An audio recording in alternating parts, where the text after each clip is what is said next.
Buiten zoemt het stadsverkeer van Londen. Een ernstige buurt, vol verleden. Soms trillen zijn handen, soms niet aldoor. In de hal hangt hij zoals iedereen hem kent, die ook maar een beetje houdt van muziek, van schoonheid, van dat onnavolgbare vibrato van zijn vioolspel. Niet te veel, niet te weinig, maar precies zoals God het in gedachten moet hebben gehad. Of Beethoven, of Bartók. Een gezicht dat doorloopt in een viool, of andersom.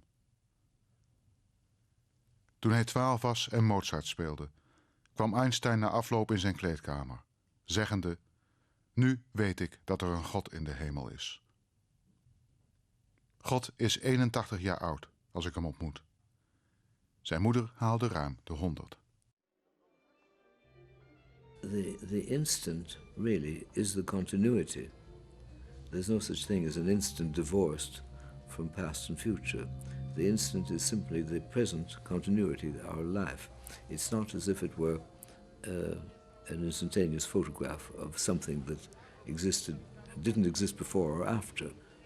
An instant is the actual now and as it moves with us through time.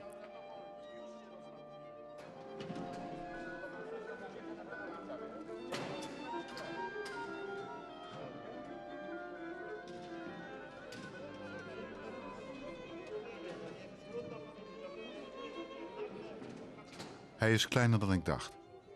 Bijna fragiel. Hij loopt als een vlinder. 2 gehoorapparaten in, waaraan hij nu en dan draait. Vreemd. De belichaming van de muziek is hardhorend. Soms geeft hij antwoord op een vraag die ik niet stelde. Als ik het over ontroering heb, zal hij over Israël beginnen. Omdat hij niet goed hoorde wat ik vroeg? Omdat hij privé-emoties liever uit de weg gaat? Het is een donderdagmorgen in november. Ach, die onmogelijke vragen ook. Welke compositie, welke componist symboliseert het huwelijk tussen schoonheid en troost?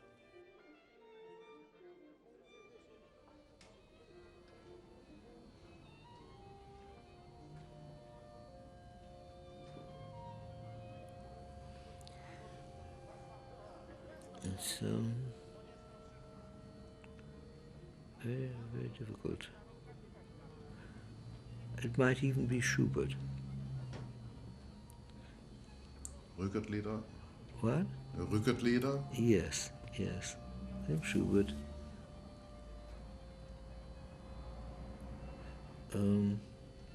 It's difficult to say.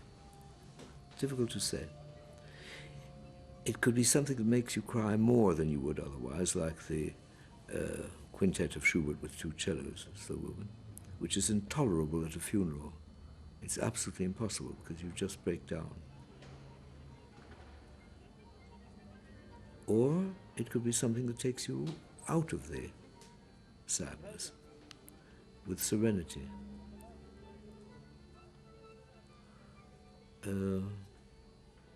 Like some wonderful, serene Beethoven slow movement. I don't really know exactly. I don't know. Can't tell you. I know that in a rather trivial way, perhaps, I would always end my concerts for the soldiers with the Ave Maria of Schubert, because that was satisfied their need, their nostalgia, homesickness, and it was an easy way to end, you see, because I say, and now, to end the program, I will play. And then everyone was satisfied. Wat is het meesterwerk van schoonheid en troost? Zo plat is die vraag. Grote stappen, snel thuis. Tenminste in Londen, waar we elkaar voor de eerste maal treffen. Maar als we elkaar een tijd later opnieuw ontmoeten, in een heel ander oord, ligt het antwoord plots voor het grijpen. The truth of the ninth is like typically Beethoven. He almost speaks in quotations. I mean by that it's partly the great truth of life, which is that we all depend on each other, and the harmonies are necessary, and the dissonances are necessary, and it's all necessary.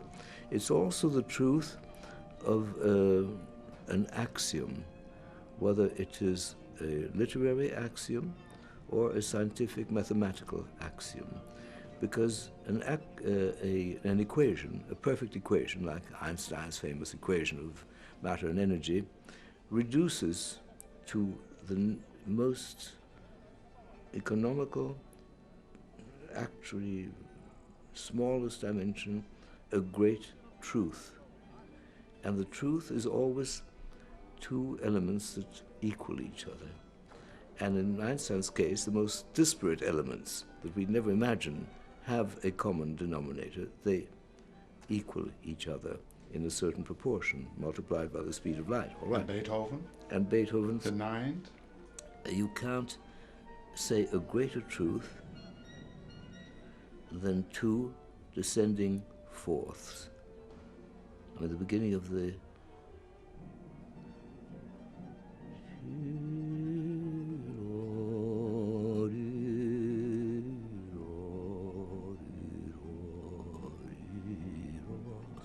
It's so simple.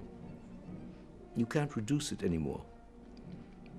It's the total sublimation. He composed in a different way from others. He didn't embellish. He reduced. It's like Leonardo da Vinci drawing skeletons before he drew a body. He took away the flesh and wanted to know what the skeleton was like before he put the flesh on. And it's just fourths and fifths. It's but behind it, there's the whole energy of the atom. There's a whole nuclear energy which explodes within 12 bars. It explodes into that. Well, you know.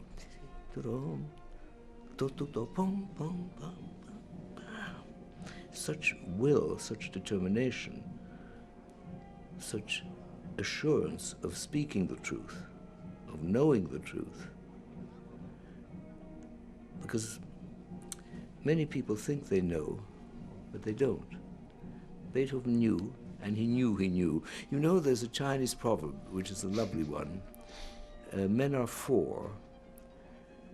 He who knows not, and knows he knows not, he is a child, teach him.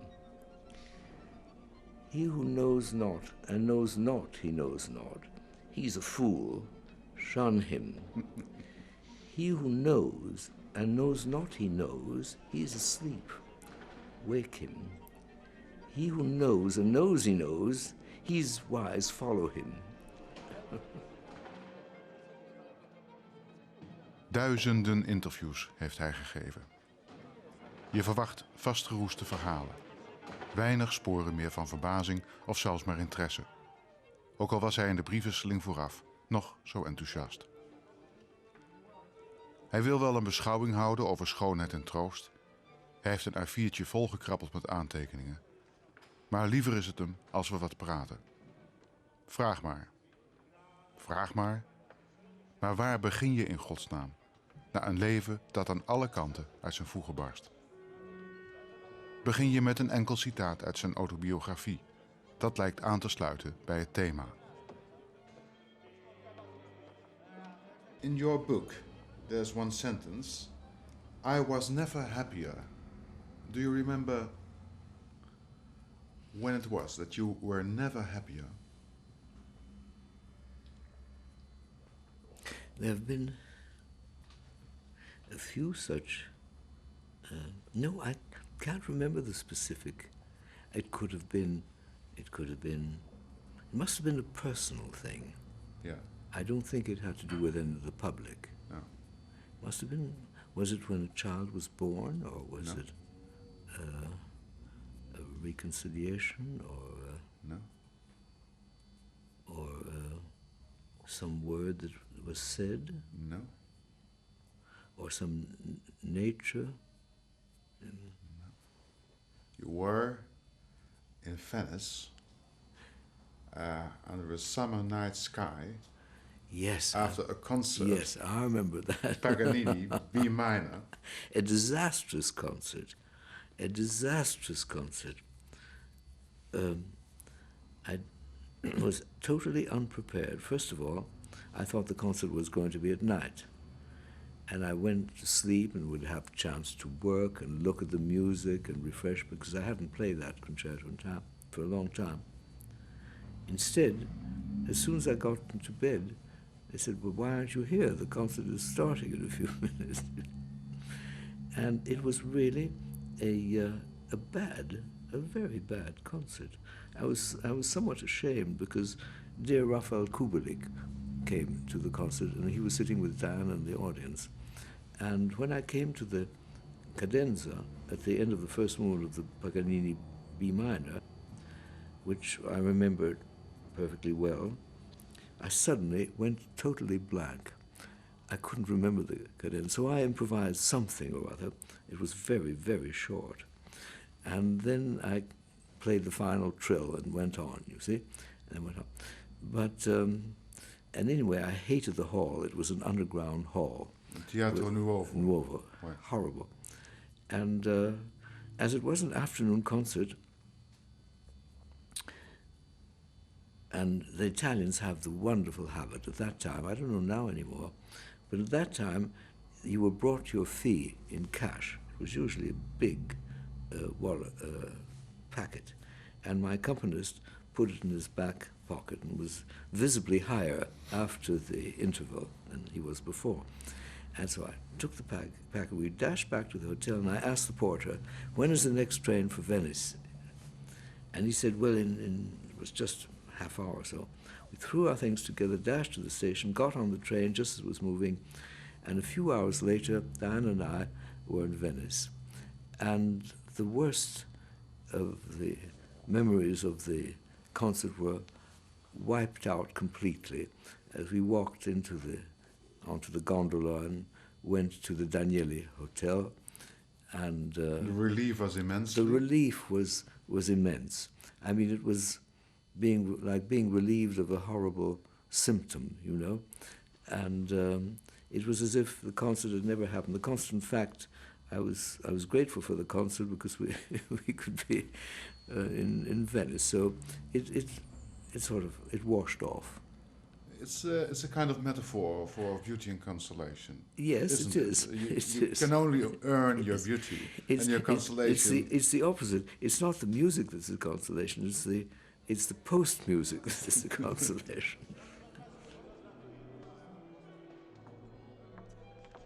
Moet je hiermee beginnen?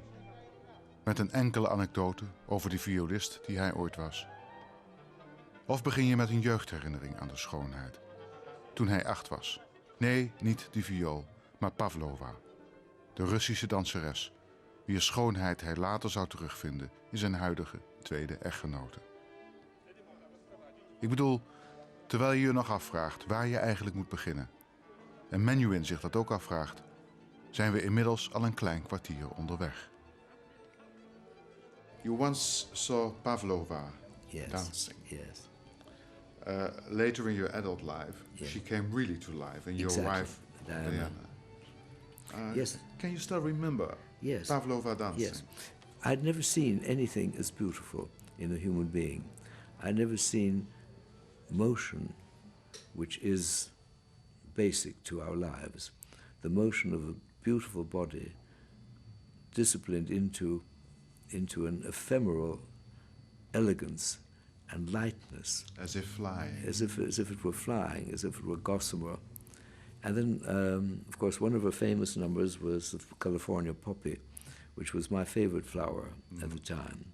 It's a wild poppy that grows in California, yellow, very beautiful, very soft petals, and a small flower about that big. And she danced the California poppy. And then outside, as if to balance that, outside the theater, I saw great trunks. In those days, people traveled with great trunks full of dresses and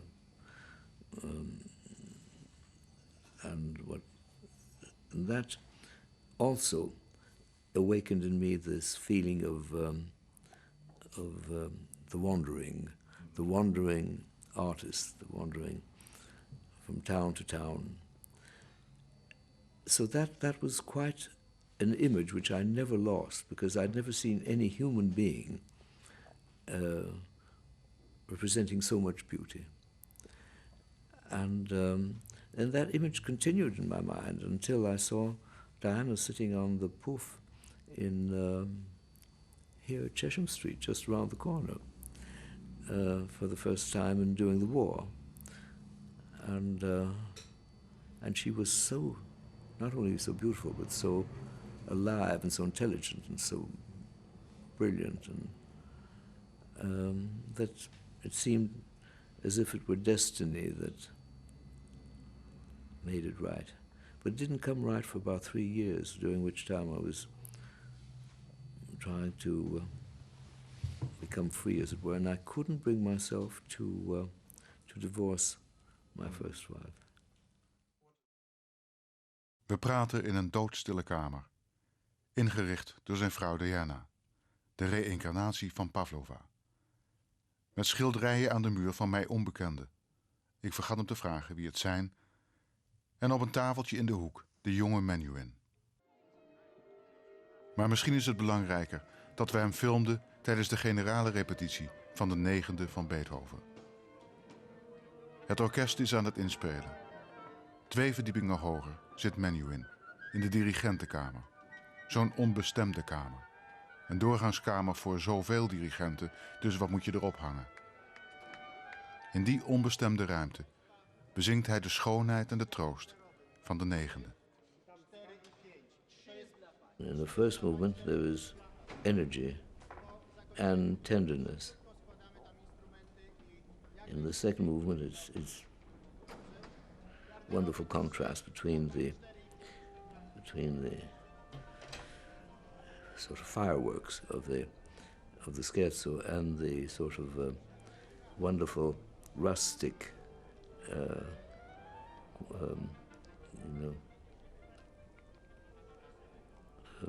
melody in the woodwinds and the and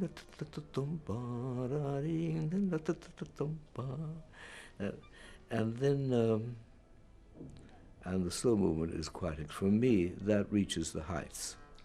Yes, the molto adagio, which I do take molto adagio molto.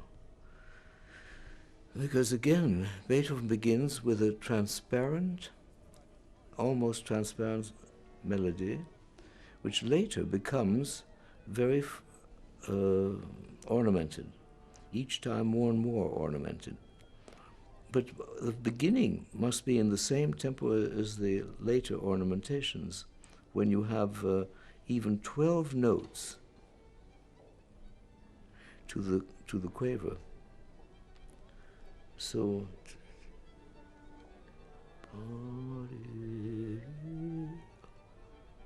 it's a slow tempo. It's wonderful. It must be just suspended in space, still. Oh, it's extraordinary. Of course, the last movement is quite. And the last movement releases. You see, you have to have spent a lot of emotion before you can be happy, before that dream of brotherhood. It can only be the result of a release after you've been through the whole gamut, the whole Oceans of suffering. Of every kind of emotion. It's like the great Passion of Bach. It's like a great theatre piece of Shakespeare. You know every emotion. You know resentment, and you know love, and you know hate, and you know philosophy, and you know patience, and you know impatience, and then finally, Serenity. Serenity prepares then the joy of the final joy. Final. although it begins with an explosion. You remember, it still begins with a sad, and it's only when the tenor comes, it says, we must banish these thoughts, we must banish them. And then comes very delicately the theme of brotherhood. And very slow.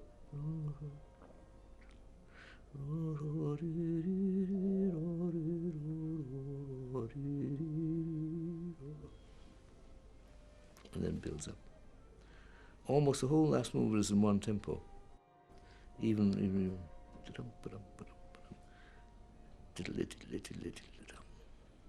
almost the whole movement is in one tempo. Oh, it's the grandest of works. Yeah. Isn't that one of his beauties?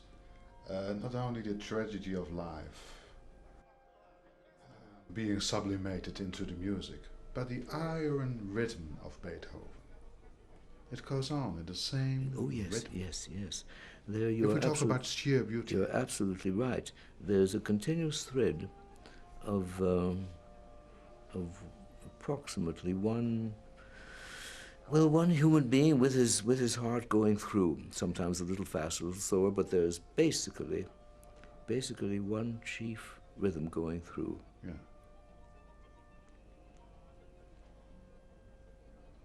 Even the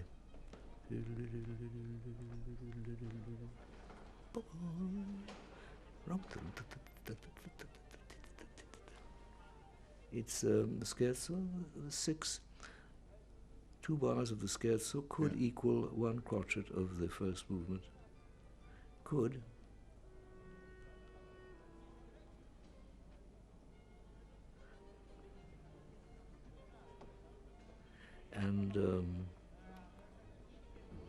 And 3 bars of the scherzo could be approximately a little less than one crotchet of the slow movement. It's because it comes in 3. Yeah. Sometimes it's in 3 bars, sometimes in 4. Yeah.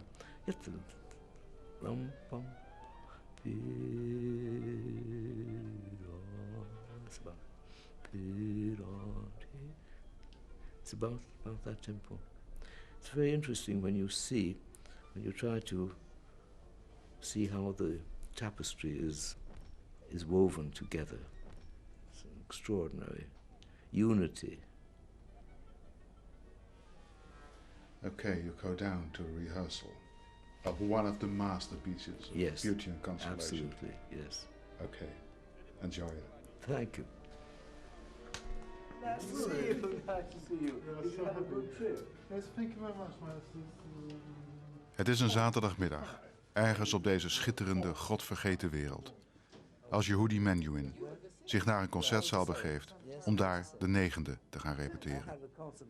Die symfonie met die fameuze, altijd verkeerd geïnterpreteerde woorden. Alle Menschen werden Brüder. Which isn't bad. But then I had a lot of work to do, and repacking and so on. So I slept from 2 to, well, I meant to sleep from 2 to 5, but I slept from 2 to 2:30, and then from 2:45 to 3:15. Because you were worrying about not waking up in time, I know. Awful. My feeling is of being deeply touched by the faith that one day, which must happen, because unless we're going to commit suicide and massacre each other and murder each other, we will have to take on the responsibilities of man and womankind. Because we are as I will say tonight too, we are the only animal that is influenced and who is responsible for his and for life all over the world by men and women and children 12,000 miles away. And that differentiates us. The hyena is a wonderful animal that hunts in packs, like tribes. They depend on each other, they work together, they know how to attack and how to survive. But they're not responsible even for hyenas in Siberia, but we are. And if we live up to that responsibility, maybe something good will happen. If we don't, then we are condemned. No. Good. Lovely to see you. Lovely to see you. Lovely. Lovely to see you. Lovely. Now, what do you think we should begin with? Should we begin with a slow movement? It will be good. Yes. And then the choir will come, we'll do the last, and then afterwards we do the first and second. Right? So it's too hard? No, it's a little too high, but can we bend this? It doesn't bend, does it? No, that's all right. That's all right. Right.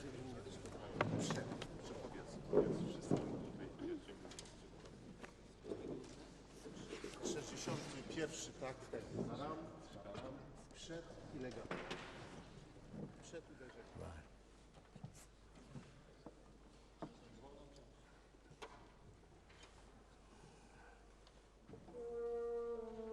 Yes. So I'll give you quavers. 1, 2,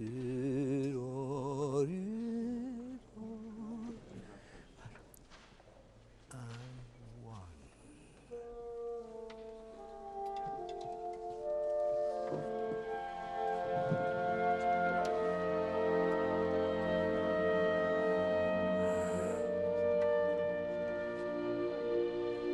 No. I think that was a childish fantasy, a vision, as you say, of bringing peace and goodwill and compassion to the world through music, which has continued to be the theme, as it were, of my life. And it began with this revelation of the chaconne as the greatest musical monument for violin. But it seemed to me the Sistine Chapel, where Michelangelo worked and which was the holiest place in the world, that if I brought music there the way I thought it should be played, that it would radiate peace to the whole world. Childish, and yet containing a grain of truth. That one grain which is still valid, and that is, practically speaking, if people sing and dance together, it does bridge the differences between them. What was your imagination? How should it be played? Well, my feeling was that I had to play it very well if this is to happen. That if I played it less than perfection, it couldn't happen. It had to be so perfect. And if it didn't happen, and the world was my fault, because I didn't play it well enough. And all the misery was... Yes, it was entirely my fault, yes. Yeah. And can you still remember rehearsing the chaconne? Oh, I remember working on it, thinking on it, working on it with Enesco, and he was my greatest teacher, and gradually forming my own concept of this architecture, this music which is deeply, profoundly moving, emotional, and yet not indulgent in any way, not sentimental, strong. And I'll never forget the Enesco telling me at the second great climax before the very end, where the key returns to D minor, having been in D major, with the B flat chord, the sixth. He said, that reminds me, you should think, of the Madonna, of the weeping Madonna of Riemenschneider. And when I did go to, what German town is it that has all the Riemenschneiders? I forget. Anyway, and saw these extraordinary statues, And this weeping, which is an inner emotion, it is not weeping to the world, it's weeping within oneself. I'll never forget those words. Whenever I play, there are two points, two moments in music that always reminds me of a word or an image. This is the one in the chaconne, the weeping Madonna, at this precise place, and the return after the cadenza of the main theme of the Beethoven violin concerto, where Louis Persinger, who used to mark my music with fingerings and bowings and didn't mark anything here, but just put the word worship, wrote it in his lovely, elegant handwriting on this place. And I've never played it without thinking of that. Yeah. Madonna worship. Yes.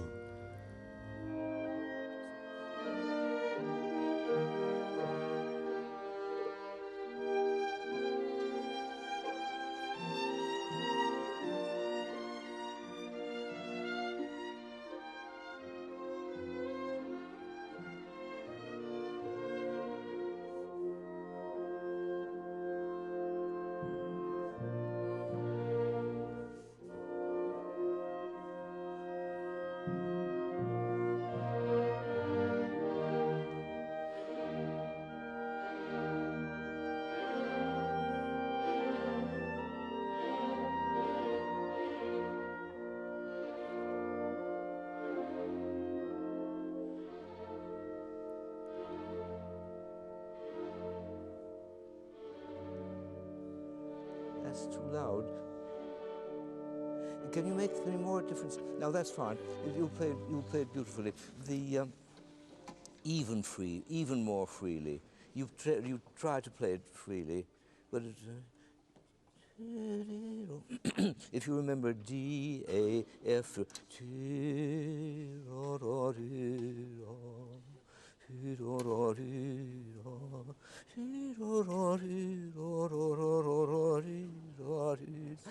exaggerate a little bit. You can do it. You can do it better than anyone. Let's try it. The G, A, B flat, F. All right. The A is G, it's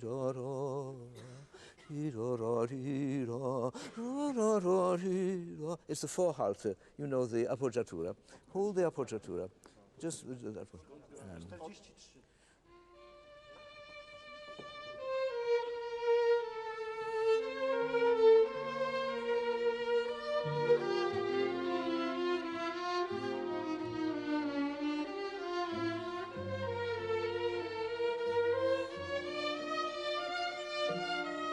That's right. That's the idea. That's right. Good. All right. May we do 3 bars before, or 4 bars before the next andante moderato? This utopia will never be achieved, but I think we must live by our ideals. That is what makes us mad. That is what makes the human being other than other animals, that he has learned to look at himself and he asks himself why. So he is automatically a schizophrenic, automatically, because he's divided between the reality of survival, food, shelter, etc., and being possessed by the drive towards the infinite, being possessed by that ideal, which is always greater than he is, always greater than he can accomplish, and which represents that infinite of which he is possessed, because we are inhabited by the future and the past and the present everywhere. We are the rays from the sun, cosmic rays, and vibrations of music. They come in, they impinge on us, and so that we are a parcel, but an essential parcel, because we cannot be destroyed. We can be changed, but we can't be destroyed. So that this eternal change and the fact that we belong to the whole drives us towards that infinity. When the ambition is restricted to matter, to the reality, what we call the reality of possession and now, then we can never build palaces large enough or be sufficiently in authority. That's fine. That's fine. And don't die on the long note. Even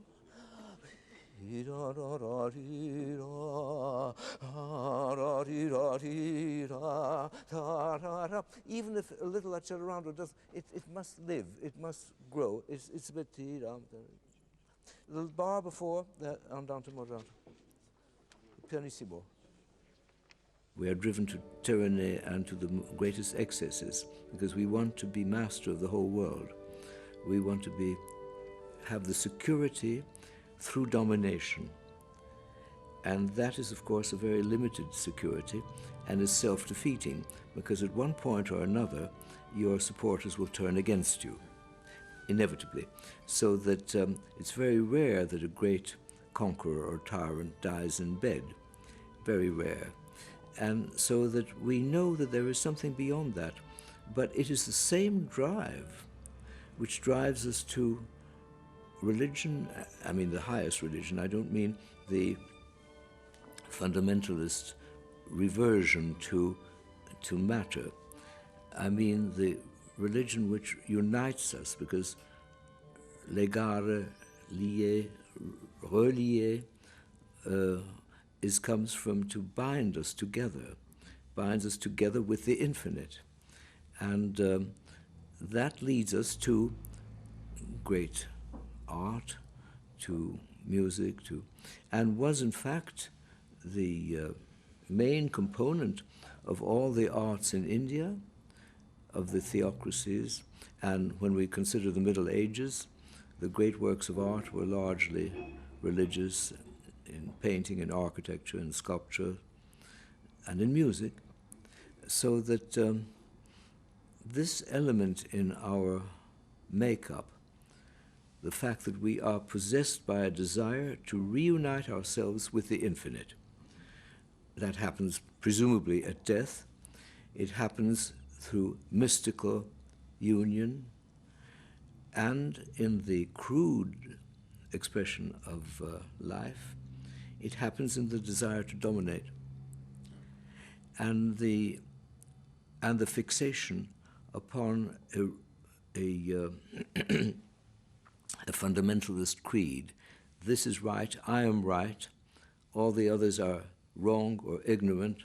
I'm better, therefore, I have the right to dominate, and that is the train of thought that leads people on to, like Hitler and Stalin and Milosevic and Amin and a host of others.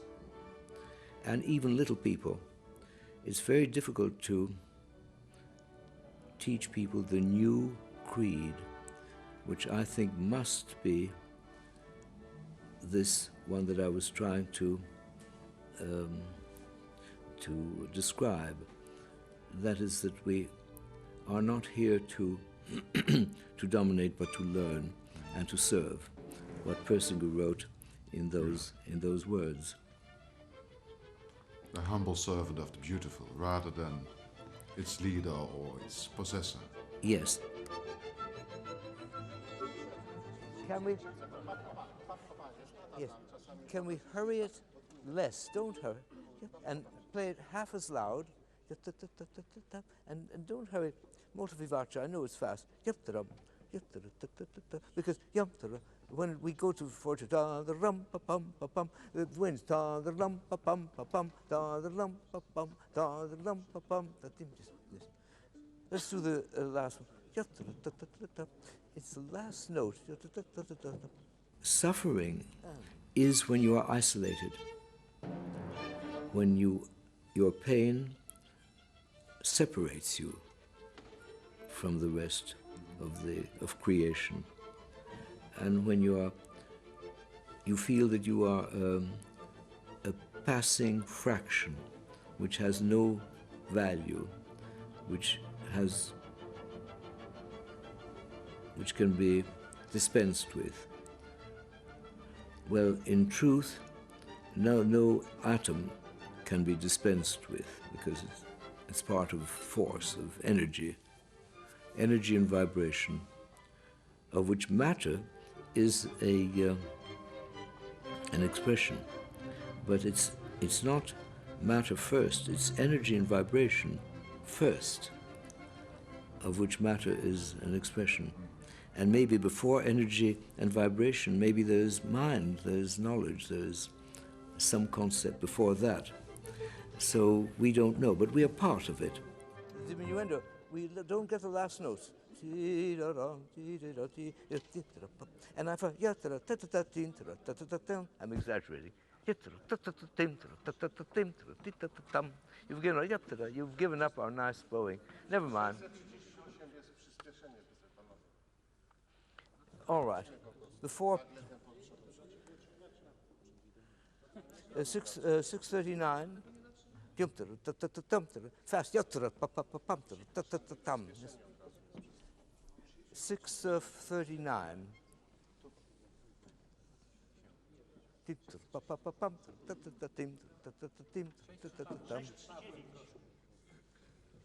One, two.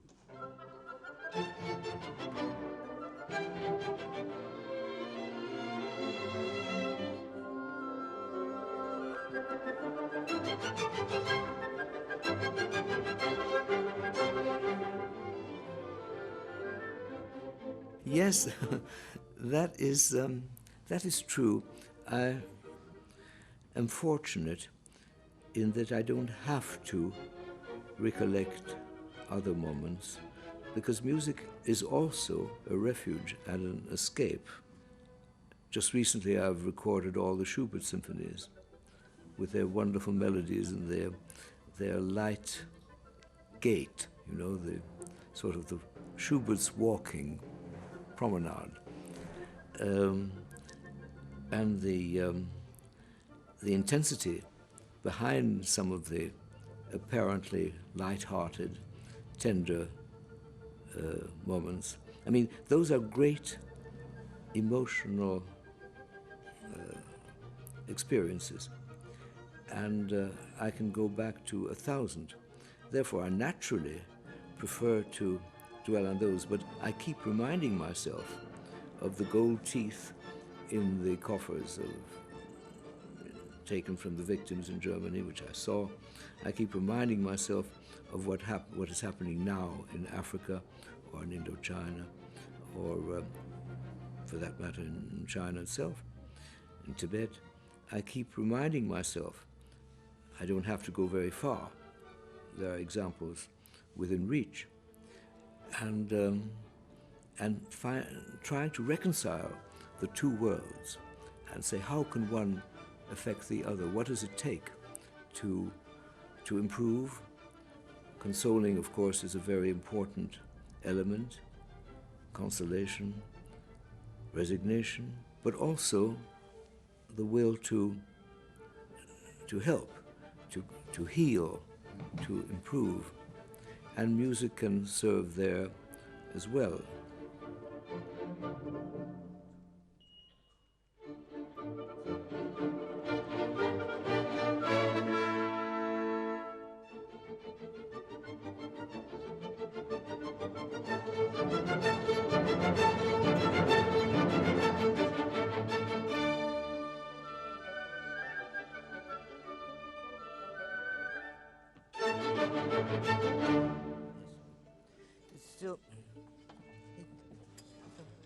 The rhythm isn't quite right.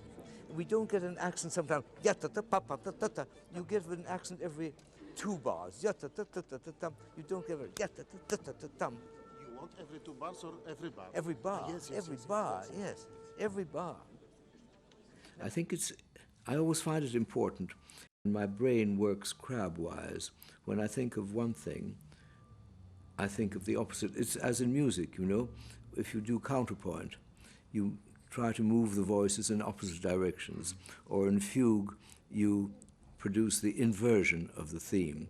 And these geometrical concepts operate on my thinking. I imagine everybody's thinking, because they seem so natural that if you see something straight, you immediately think, well, how fortunate it is that it's straight and not crooked. Or if you see something straight, you might say, well, wouldn't it be more interesting if it were crooked, you know?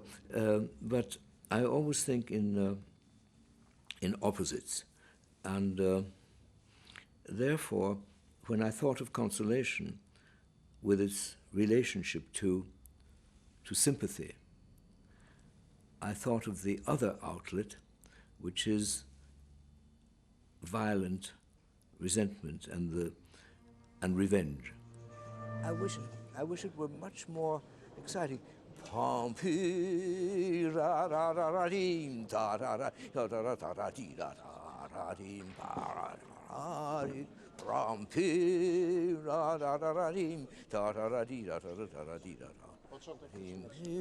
One request means. Yes? Is it possible to conduct beginning in 3? 1, 2, 3. All right, all right, all right.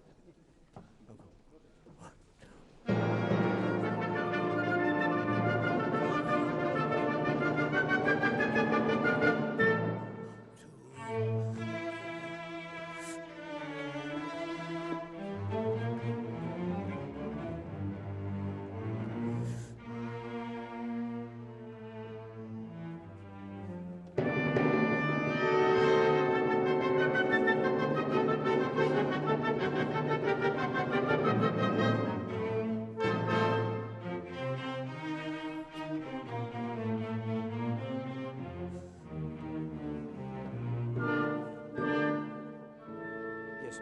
Now, if I can say, ta-dee-da-dee, pa-da-da-dee, ra-dee-da-dee-da-da-da-da-dee, pa-pa-da-dee-pam-pam. You see, I have a feeling it should be nearer in tempo. Ta-ta-ta-tee-ta. Tee-ra-ra-ra-ra-dee, ta-da-da-dee-da-da-da-da-dee-da-da-da-dee, pa-dee-ra-dee-da-bam, bam. Again.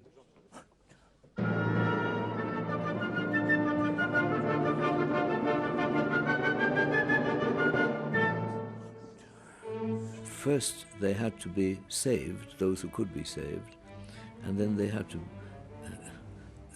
start leading a normal, as it were, existence. There were good tailors among them, and they used American army cloth. It was in the British zone, and they were all dressed, men and women, skirts and trousers in the same army cloth.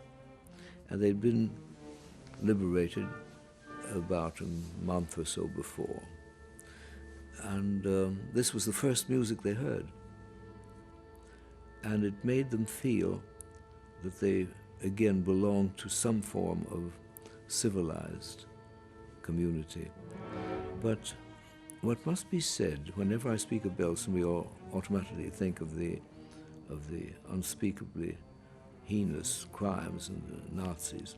But when the English came to liberate Belsen, and came with a small medical team, not nearly large enough to do the hideous job. There were so many deaths, they had to use the bulldozers, as you know, to push them into mass graves and so on, and look after those who were still alive.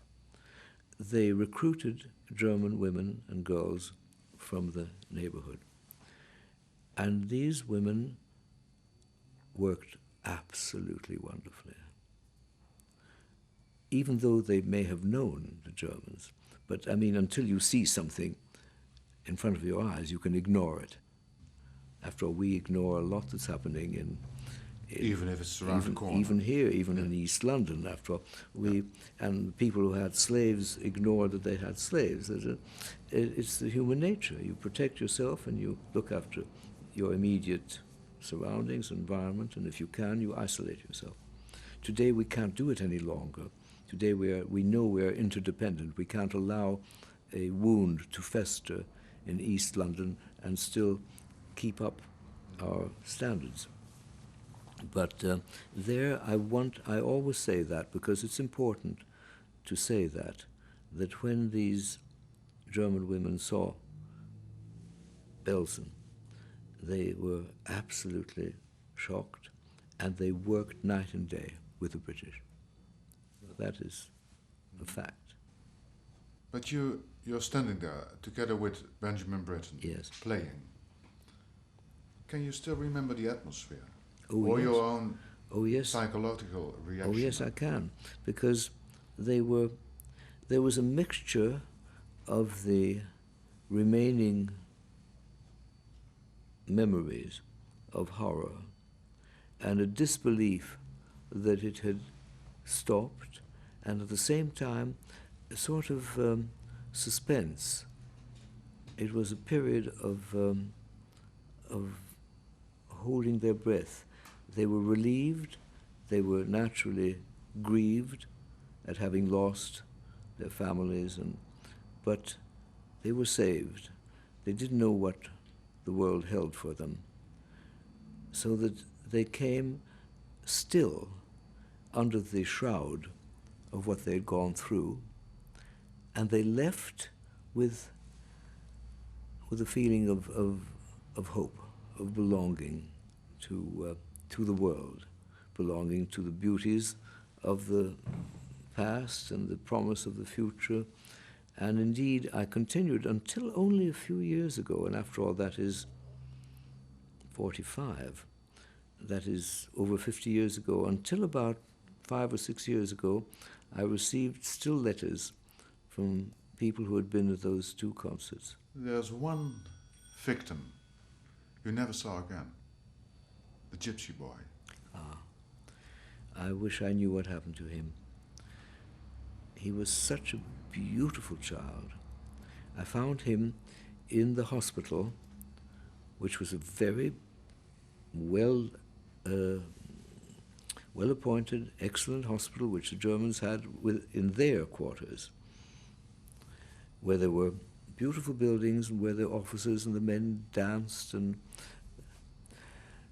of course they moved all the sick into the German hospitals, into the good hospital. And there I saw this fascinating and beautiful child. I wanted so much to adopt him. How old was he? I think about 5 or 6, yes. I wish I knew what happened to him. But I couldn't do it because my own life was in a very complicated and difficult stage. But even so, I regret it. So.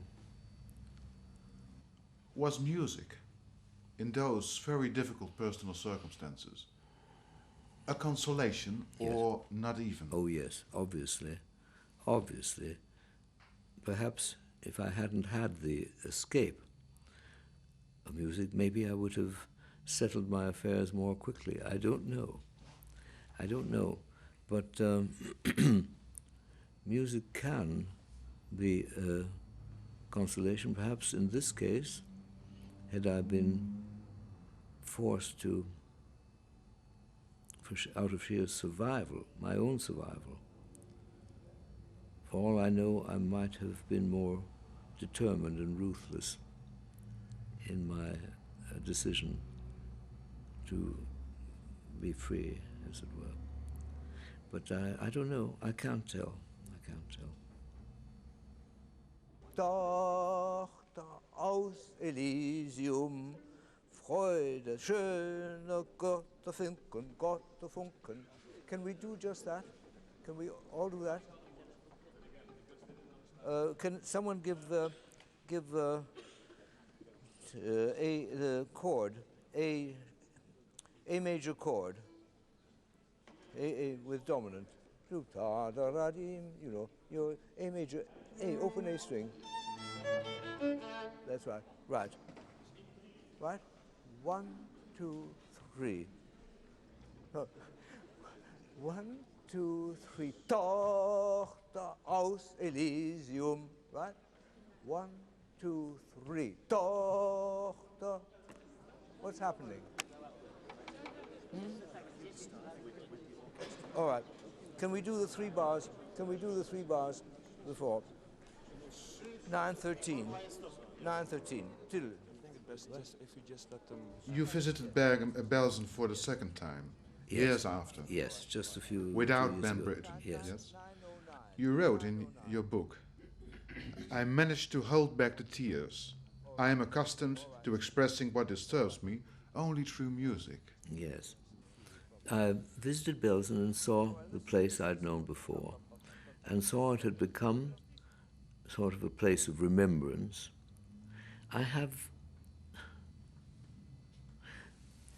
I must confess to having not so much patience with remembrances, places of remembrances that are exploited by religions, as in the holy places of Jerusalem, where the different faiths fight over each little cubic centimeter of holy ground and charge accordingly. And for me, that's a demeaning of religion. And when I saw even Jewish memorial and Catholic and so on, I feel it as a human crime, as a human wound. And I'd like to include all the crimes that are happening under the names of every kind of religion in the world, as I say, in Vietnam, in Africa.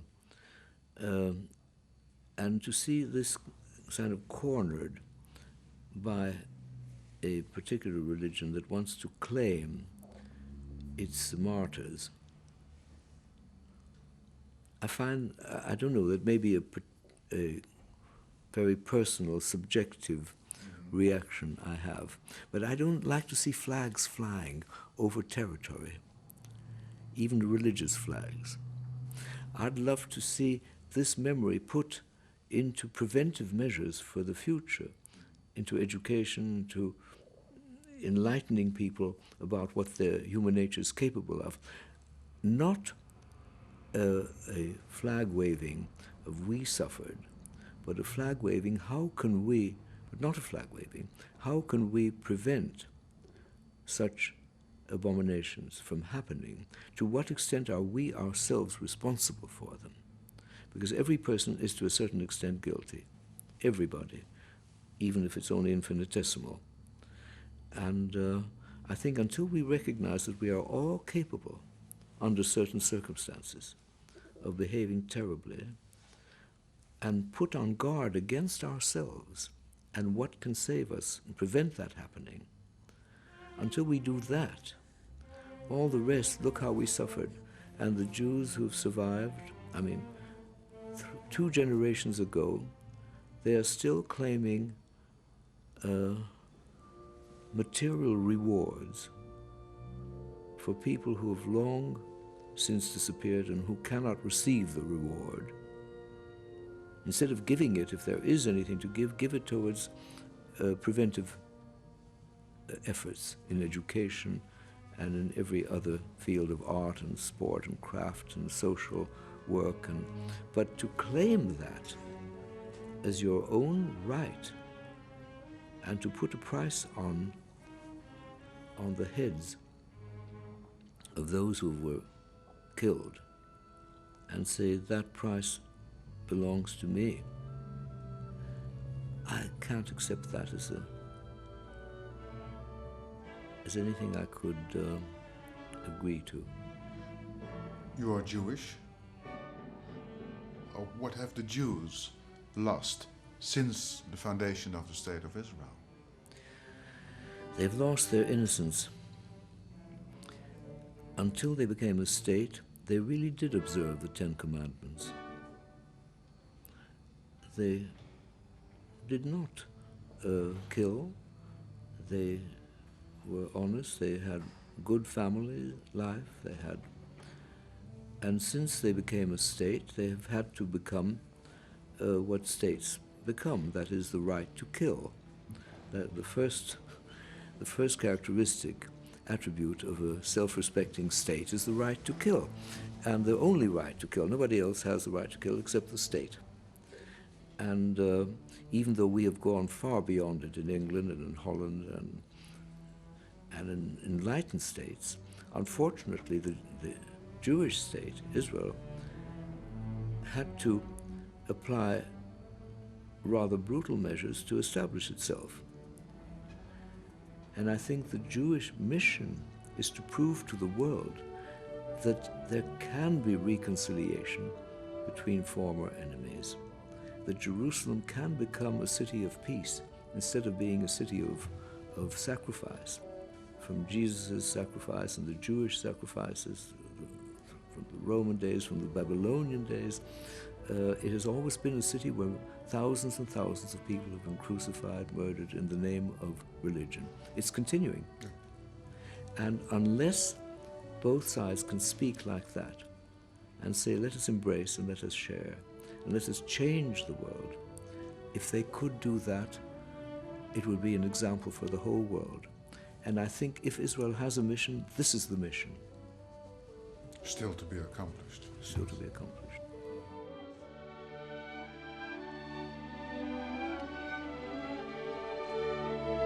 Yes, it's very good. It's very good. But don't wait for no ta da dee da da da dee da da. Come early and take your time. Take your time on all the notes, but come early. You see, let's just do the 136.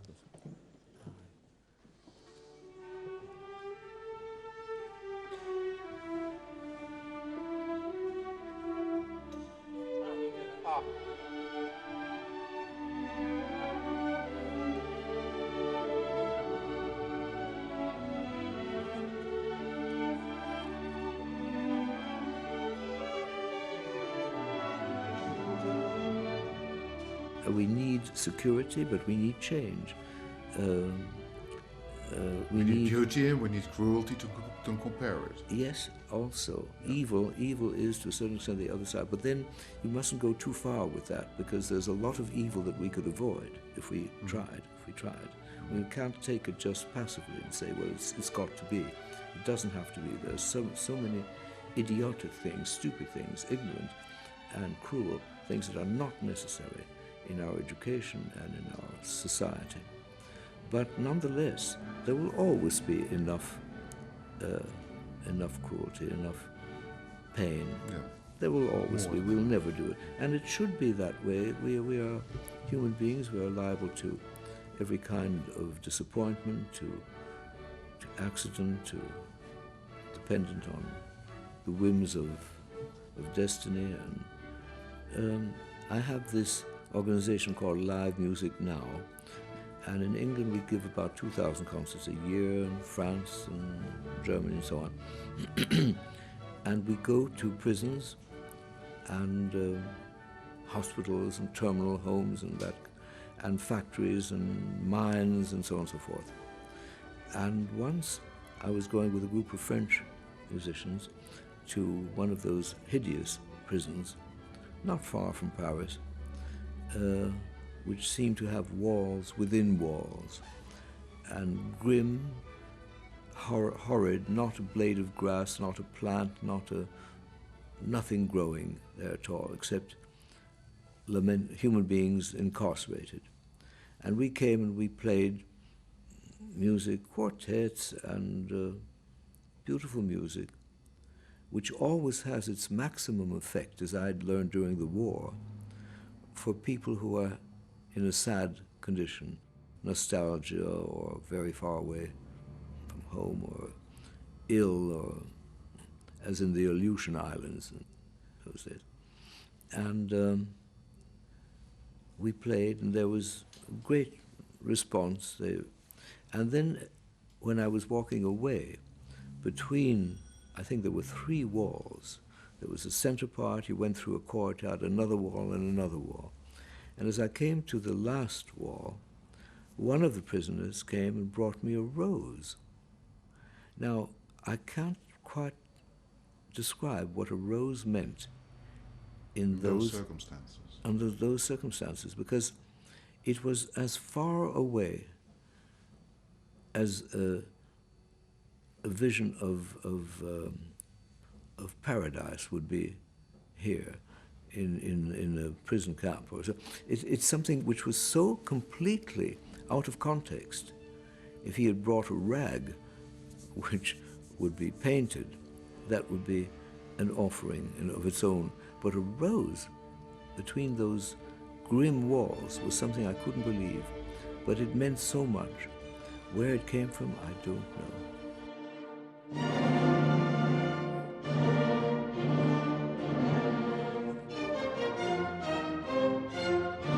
Not too fast.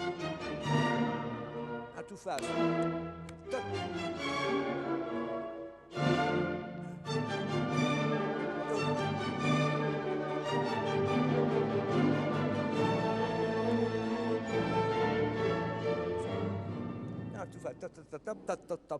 Hold it back. It's un poco maestoso and moderato. Pam. Hobo. That'll be all right. I never had that kind of blissful life of the amateur, whom I respect, who loves amare, who loves his hobby, in this case music, who would take up music and let's play quartet this evening, or let's do that. My life was geared to the concert platform, and there were moments when I played quartet and so on, but it was more the regular routine, and it's a habit which I've had traveling and giving concerts since I was 13, 14. I've traveled the world, and that life is sort of ingrained in me, and in reality, it's much more ordered than a day at home, because a day at home, here I have to catch up and do 1,000 different things, a lot of correspondence, meeting people, catching up on obligations and my school and extraneous appointments and television and I don't know what. Whereas the concert routine is travel in the morning, settle in, a good sleep in the afternoon, and then the concert in the evening and sleep and telephone calls, telephone my wife and telephone generally some. So that life has a kind of patterned order about it, which is very simple. I look at the scores in the flight or in the car and sleep. I know you come in before the slow movement normally. Yes. It's a long time to sit. What? It's very hard to sit through the whole thing without I know singing. it is. It's cold. But if we gave you an armchair there. No, it's because you can't sing the whole time. No, exactly. The voice gets cold. But you see, you wouldn't disturb if you came up there.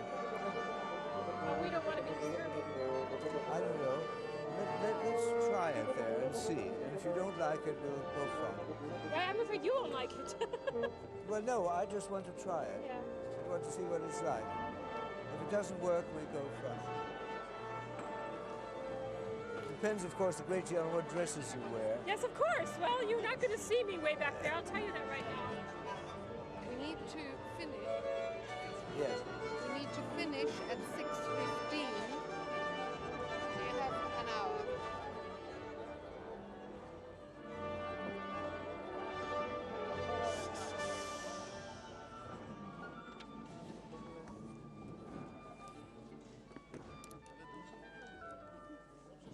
Bartók was a unique experience. It was an example of where the power and the beauty of music establish a unity of understanding. between the interpreter and the composer. I wanted to meet him, and I had, out of this pile of contemporary music, I'd chosen two works. The big sonata for violin and piano of Bartók and the great violin concerto. When I arrived on a November day in 43, I suppose, maybe even 42, I can't remember, Bartók had already arrived. I was on time. He'd already arrived. He had drawn up an armchair facing the piano and the window at the far end of the room. He had the music on his lap, and he had a pencil in his hand. The real Hungarian Herr Professor, waiting to pounce on anything wrong. And he was already suffering from leukemia, so he was almost transparent. But the kind of transparency that a lightning has, electrically powerful. And he didn't say a word. There was nothing to do except unpack the violin and go to the piano, tune, and begin playing. He was seated there. At the end of the first movement, he got up from his chair, and in impeccable English, he said, "I didn't think that works could be played that beautifully until long after the composer was dead." Of course, those words to me were like manna from heaven, because it meant that I had understood him.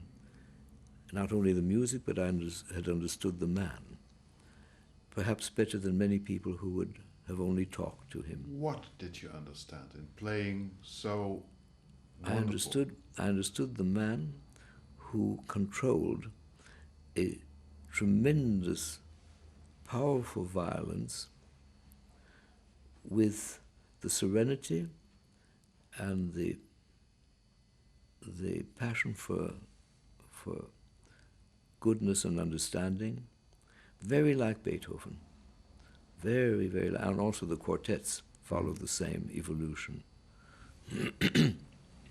A man who was very Hungarian, very idiomatic, composing music that was not literally Hungarian, but actually in spirit very much Hungarian, and where the accents fell, and where the determination, and where the cries, and where the shrieks, and where the compassion, and where the sadness and the crying at the end of the first movement. All this I felt, and I was also accustomed to observe minutely, as I always do, the indications of the composer, and then transform them into living reality. So it's not only at this note at this time, but as it has to be shaped by the emotion and the thought. So anyway, when he said that, I felt I had really, it was one of the great moments of my life, because it was proof that I was capable of understanding a human being, a composer. And fortunately, we played the second and third movement equally well. And then I was emboldened to ask him if he would compose something for me. I wanted to ask the minimum because he was suffering, and everyone said he needed money and so on. And I could have asked him, I'm sure, for a violin concerto, but I asked him for a sonata for violin alone, which was the minimum I could impose on him. And he didn't cash the check until I had played the work and he had composed it and I could play it. Quite amazing. He was a great man, really great man. And he found it difficult in New York because, of course, the Americans are very warm-hearted and so on, but he wasn't the kind of man that would engage in trivial conversation. And it seemed to me he never said an unnecessary word. I mean, there was no how are you, where did you come from, where are you going, what are you doing, what beautiful weather, what... He never said any word that wasn't essential. Yes, answering the question, do you know what time it is? Yes. Yeah, that's right. Exactly.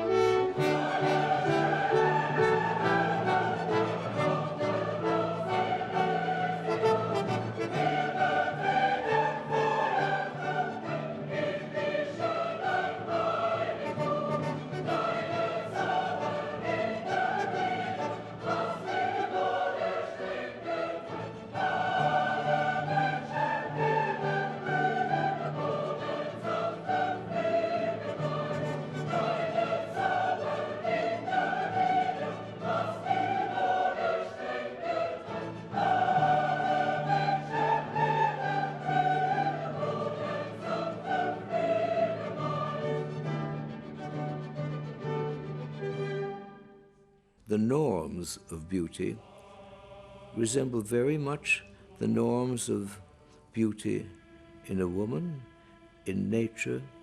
It has to have behind it a live temperament which is capable of extremes, otherwise it's shallow. It has to have the capacity for passion, for anger, for perhaps impatience, for at the same time great tenderness, and at the same time the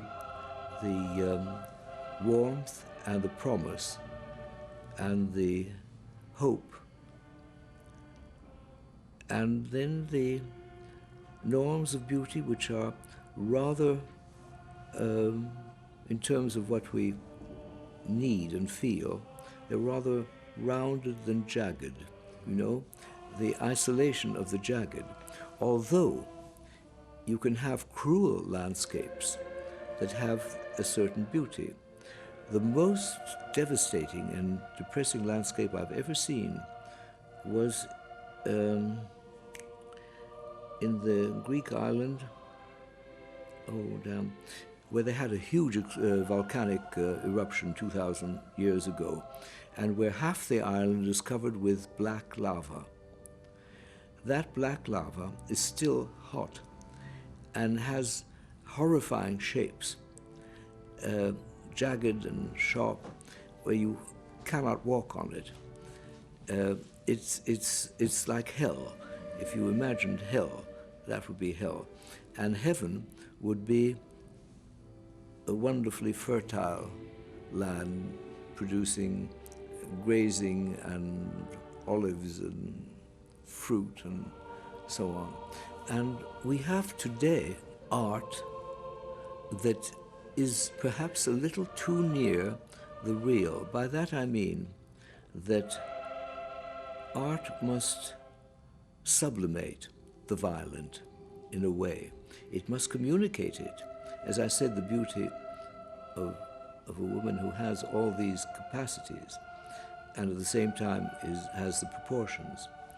The art in relation to violence must sublimate the violence, but today with our television and our means of reproducing in 3 dimensions reality in all its immediacy does not serve the purpose of sublimation.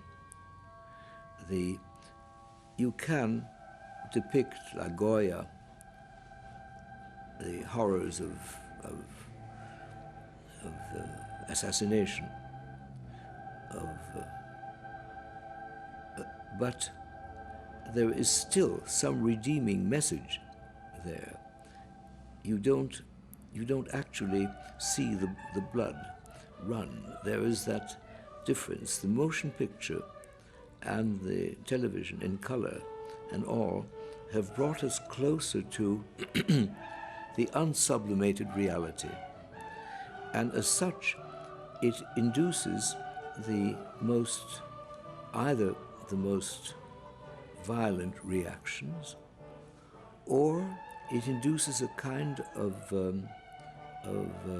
armor, of what can I do?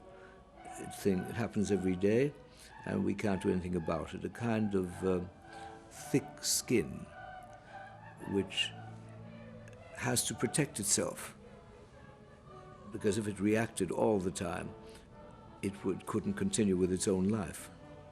So that I reproach that.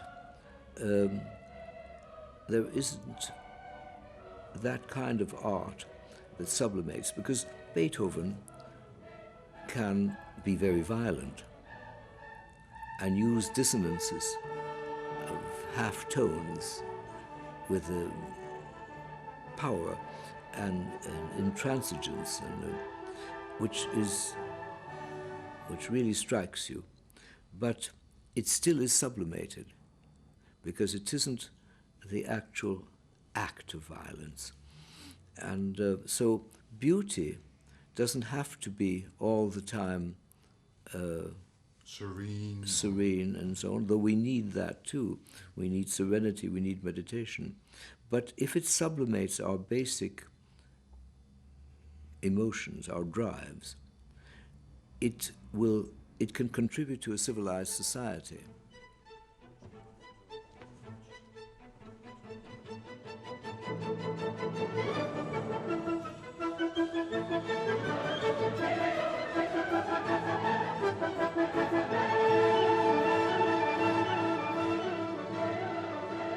Beethoven's Ninth is a work that, like the great Passions of Bach or a great play of Shakespeare, they purge the emotions of the soul by taking you through the whole cycle of love and anger and pain and frustration, serenity, and finally joy. I think the audience after that work must be fully purged, and when they walk out on the street, they'll be good people for 5 minutes.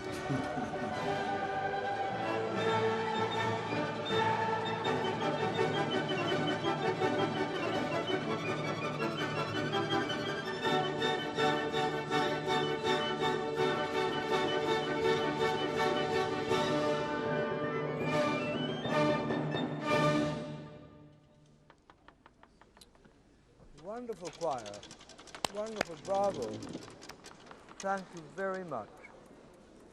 Very much.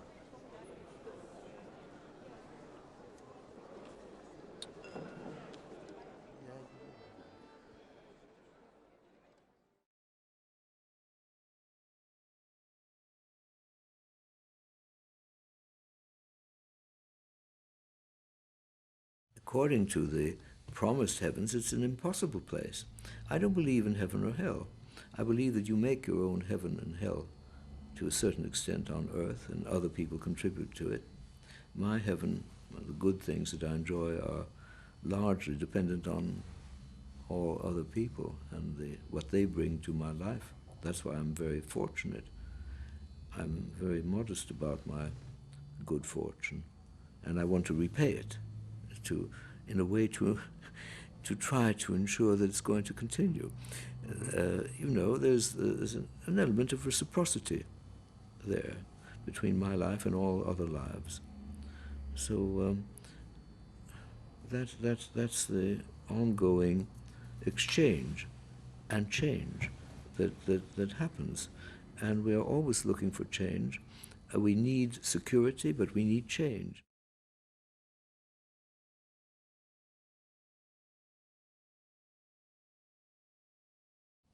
What? At your funeral.